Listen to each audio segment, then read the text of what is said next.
A fair warning, the next story is actually really amazing.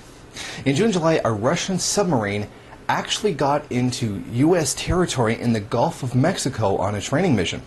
It was an Aquila-class warship that had long-range ballistic missiles. A Russian sub with long-range ballistic missiles got really close to the U.S. coastline. Now, the interesting thing about this is that U.S. satellites' hydroacoustic sensors completely missed it. In fact, they were only detected once they were actually on their way out. It only caught like the tail end of the submarine as it was leaving. In other words, it was there the whole time and it went completely undetected. And they did this without breaking international law, which is why there's no massive outrage about it. And it stayed near the U.S. coastline, apparently, for about 1 month without being detected. That's actually pretty shocking that a Russian sub can get that close to the U.S. coastline and stay there for an entire month without being detected. That's pretty mind-blowing, to be perfectly honest. Now, there has no comment has been issued by the U.S. government or by the U.S. Navy as of yet, but as you can imagine, they're probably really concerned and thinking about best how to handle this situation. Now, a Vladimir Yevseyev, the head for the Center of Social and Political Studies, did have some comments on it.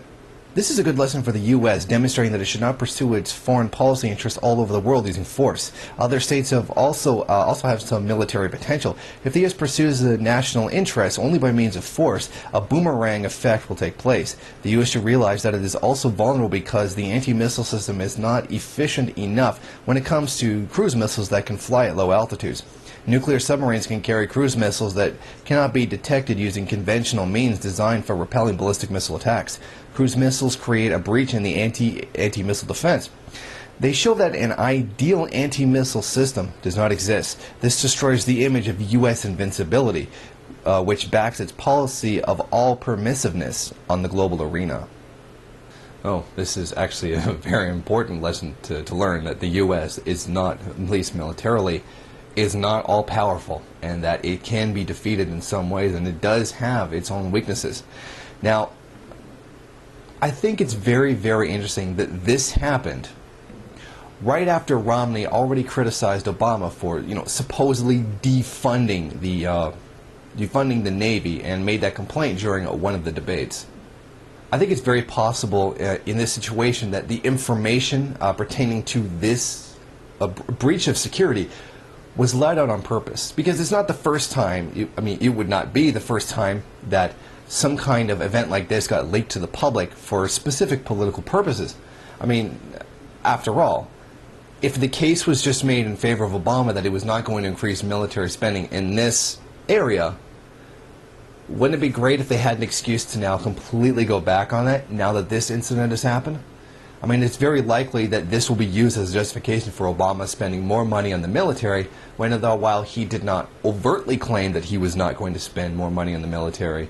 It was kind of rather implied by a lot of the stuff that he said, and he also did say that that spending was not necessary in the footage that you just saw. This would be a great way to go back on that and say, well, things have changed, so we do need to start spending that money now.